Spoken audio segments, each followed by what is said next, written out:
one of Nigeria. The one of Kogi State, the white lion itself. EFCC they front, they back. You they back, they front. You they left, they right. You they right, they left. You they center, they come there, you jump them past.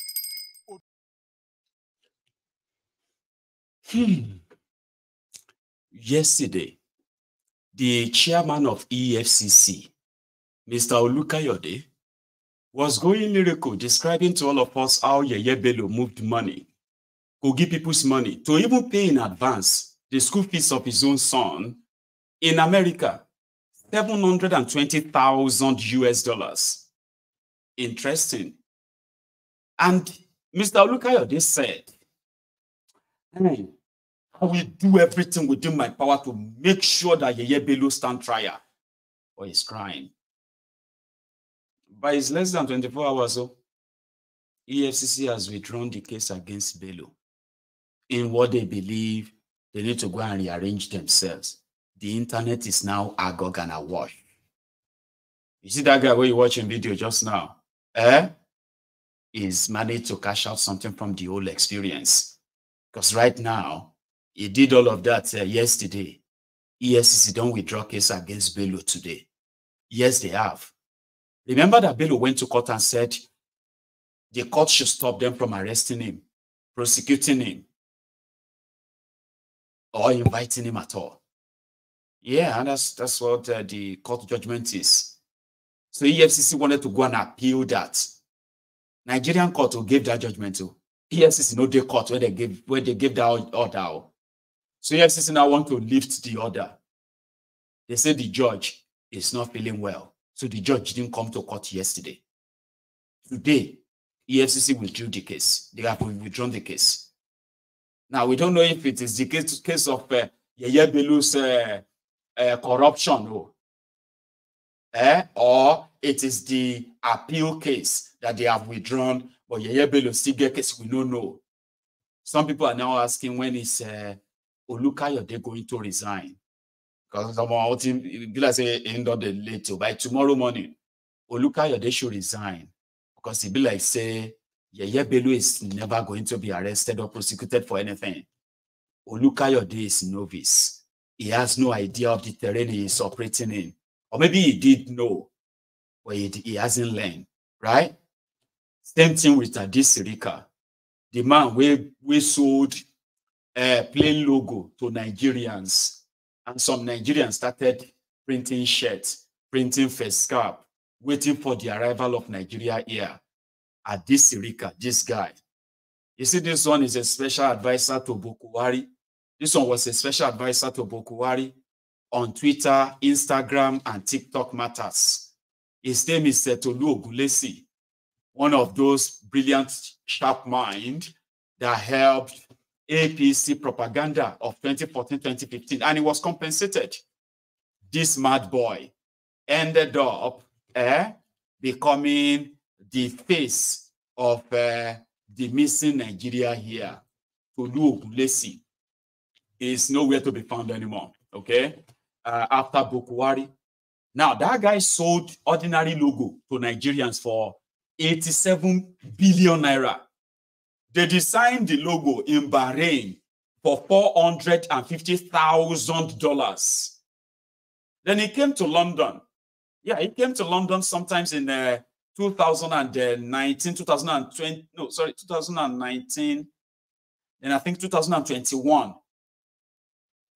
Okay, hang on. It started from 2018. Then 2019, I think. So they came for the aviation show in the UK. And this guy rented a stand at the show. A stand they called Nigeria Air Stand. So Nigerians in the UK who visited the show, they were taking pictures with the design logo. They were taking pictures and they were waiting for Nigeria Air. They told them a lot. They even told some of them that they were going to, if they want to become pilots.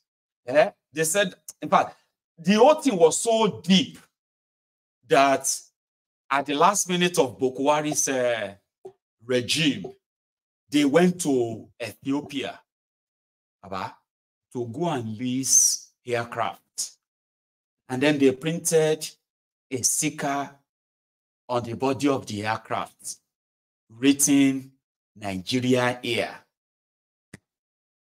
This guy paid $100,000 for that arrangement to fly for the Ethiopia airline to allow Nigeria to cover their aircraft with the name Nigeria Air sticker. And then they flew it to Nigeria. Before they flew it to Nigeria, Nigeria media was awash. Congratulations. Honorable Minister of Aviation, you have done so well. Congratulations to Nigerians. Nigeria will be great again. The first flight of Nigeria Air is going to land in Abuja at 14:00. But they actually brought out journalists. They brought, staff of the aviation ministry. They even brought out some other Bajue, Lebanese, that will look like white people to come and take picture that Nigeria has broken the ice that Nigerians should be proud of Bukwari.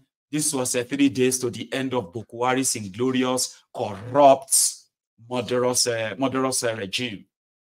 Hadi Sirika then built for himself a caliphate, like the Sultan of Sokoto's kind of palace. He decided to build one for himself. When was that again? Is that not in Kebbi? Then he was going to be the governor of Kebbi, but that didn't work out. Here you get it, didn't work out. But he built for himself. I'm talking about palace. I'm not talking about mansion like this. I'm talking about mansions in areas that covers more than, let's say, 100 acres of land. I'm talking about like estates. He made so much money for himself. So Olukayode told us that he's been arrested since the Nigeria Air was a fraud, since there was nothing called Nigeria Air. It was all scam. But they are now charging him for 8 billion naira. Even me, I know, say the guy stole more than 8 billion. So Olukayode said, not only at this income, so many officials who had worked in that ministry, particularly in the last few years, were investigating them. And investigation is ongoing. And when we are through, we will let you see the report. So it's not just about Hadi Sirika. It's about, like I told you, I'm more concerned. I'm not about, there's nothing personal. There's nothing personal. It's not about this Sirika. It's about the system. It's about our process. It's about national interest. So don't let us single out someone as if EFCC is running after this Sirika. No, please. No, it's a system. If you are asking, are we investigating issues that have to do with the Ministry of Aviation? And I will tell you straight away that yes, we are investigating it. When the time comes for us to release the report, or if you are ready to go to court, you will see the details of our report. But now it is premature for me to tell you what we have discovered. Quite, we are making progress. Just believe that we are making progress in that investigation. And we are not going to stop. And whatever we discover at the end of the day, when we are ready to go to court, we will put it out there to Nigerians. So it's in custody? Is that what? It's in custody, sir. Which custody? Go to our office and find out whether it's in custody. Now, on Betta, we have released statement, very comprehensive statement, following my the interview, my in-house report with me. After that, because of the misconception out there, we released another official statement. I believe yes, on Betta. We told you what we have recovered. Some of us, we decide to zero this in on Betta. I don't know why you have singled out Betta over this investigation. When, as I'm talking to you now, we have established culpability on part of over 15 senior staff of that place, not only Betta. See, let us, under this regime in the EFCC, please, sir, we will work. We are working for Nigerians. It's not about any individual. If I'm going after individual, we will not get anywhere. Let's learn that as Nigerians, as media men, as civil society. What I'm doing in the Nigerian ministry is not about Betta. Neither is it about Alima.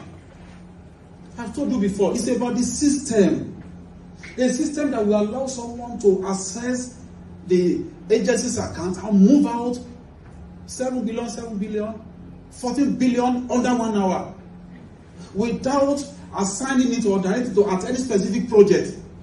You call that a system? I told people, I said, look, the people we have suspended, if we had replaced them by now, even if you had brought saint into that project, into that ministry, in 24 hours, that saint will be contaminated.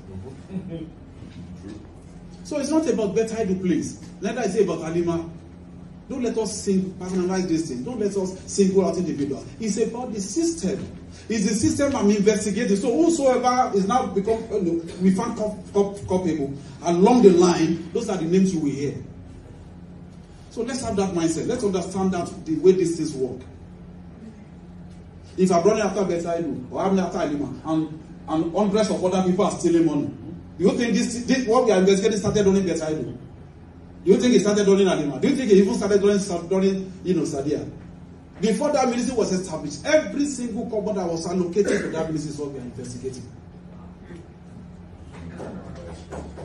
So we are talking of trillions. So if we are talking about Halima, please, we won't get anywhere.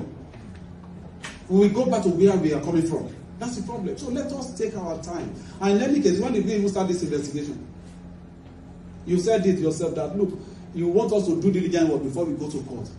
Now we are doing diligent work. We are saying, when are we going to court?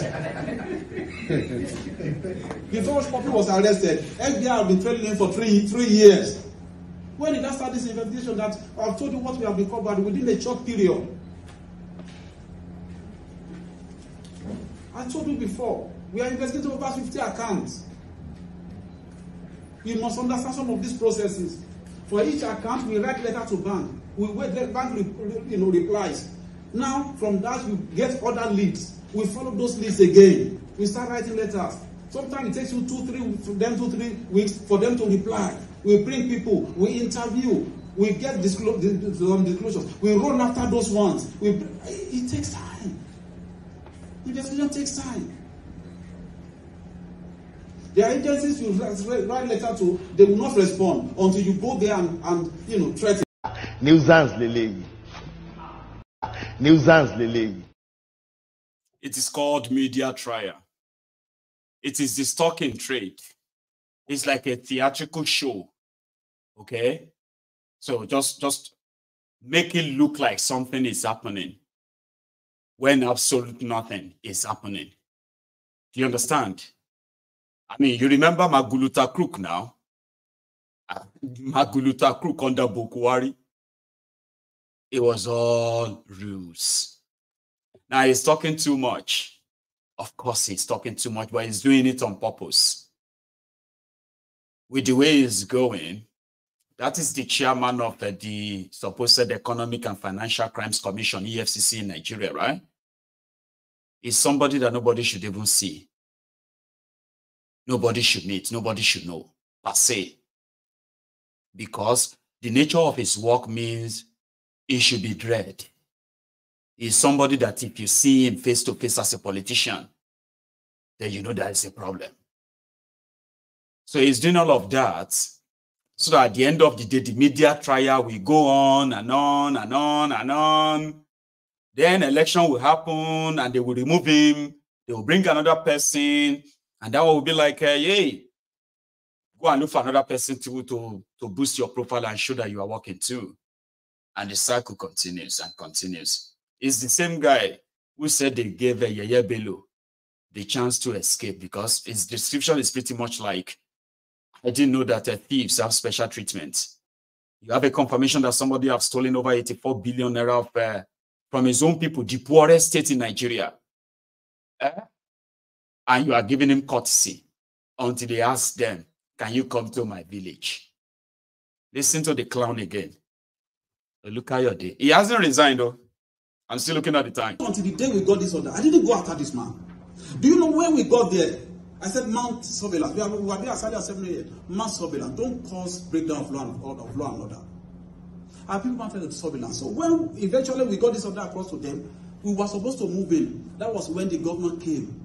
with his vehicle, even though they are denying now that he didn't come out. When we have all the video evidence, we know the forensic evidence we have with us. And who is this man? We met over 30 armed policemen, about 10 CTU, counterterrorism. I don't know what with him. His CSO is a senior DSS official. We met all these people there. I went with my gallant men, over 50 of them, armed to the teeth. We would have exchanged fire. Then if you have done it, there have been casualties.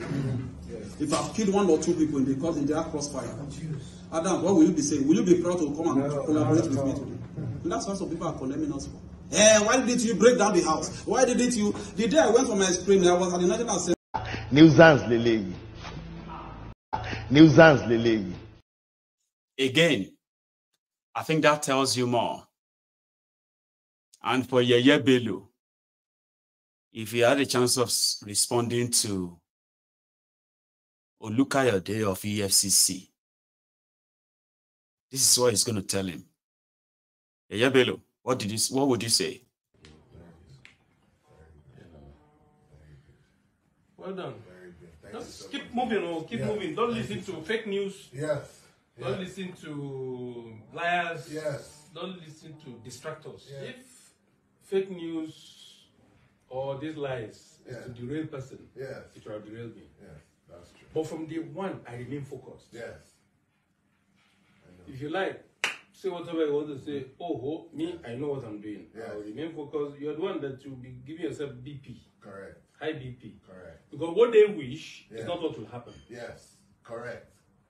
Correct. You understand my point? So let them satisfy themselves. Yes. Why should I disturb myself when one idiot, one fool, one criminal, jobless Yes. Jobless. person that is sitting down in his comfort of his room, sit down and concoct something, throw it in the air, then I'll be having headache. Why? Correct. Why should I? Nuisance lele. Yahaya Bello. And it's not the only nuisance. Here you get. Sometimes when you become part of the rotten system of Nigeria, there is some level of confidence that you have to kind of assume. It's unbelievable.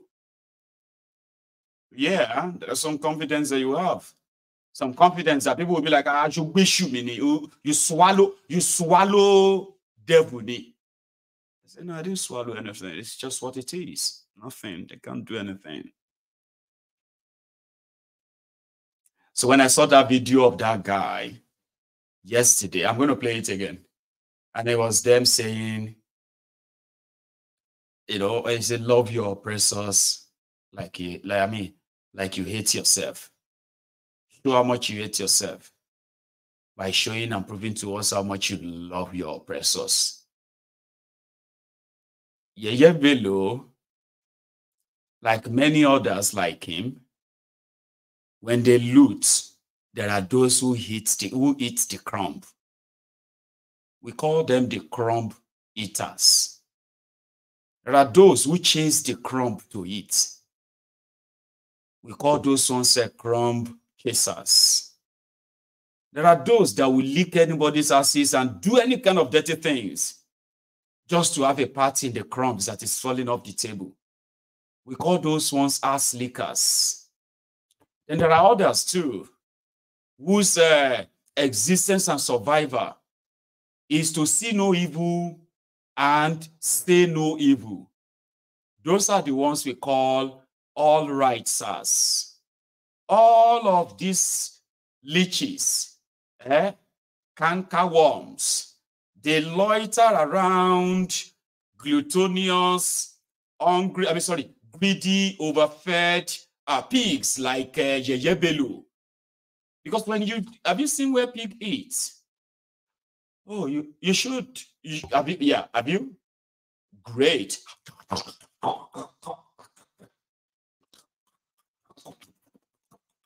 Like that. That is exactly how the greedy, self-centered, overfed pigs called politicians in Nigeria eat. So there are 100% guarantee. There are 100% guarantee that there will be leftovers, waste, crumbs, and everybody will do everything to have a shot like this guy. I believe the best candidate for the party and for the country is Yahaya Bello. I've said that from the start, and I stand by that. But at the end of the day, we'll go to the field, and when we go to the field, the primaries will now determine that. And Yahaya if by Bello God's grace we is your manage to win, candidate. and we have the blessing of... You say Yahaya Bello is your candidate? Certainly, Yahaya Bello is my candidate, sure. Okay, can you make an yes, argument certainly, for he's him? my candidate. Yeah, And tell us. I've never hidden that. Yeah, why Yahaya Bello? Sorry? Go ahead. Why Yahaya Bello? Why? Why do you think he's the best man? Because I think that, well, I've worked closely with him. I trust him. I believe he loves the country. He's extremely tough. He's decisive. He's strong. He's young. He's dynamic. His word is his bond, which is very rare in Nigerian politics. Once he says A, it is A. And he's forthright and loyal to his own. For me, loyalty is everything. He's loyal to his own. He's very loyal to President Buhari. He's very, very loyal to the cause of the party. And he has, most importantly, strength and courage, which, in my view, it lacks in most of our leaders in this country across the board. He's also very inspiring. And a lot of people do not know this because they haven't had the privilege of being close to him. But I've worked closely with him in settling some of these issues in terms of the problems that we had in the country, particularly security issues. And I've seen how he works and how he operates.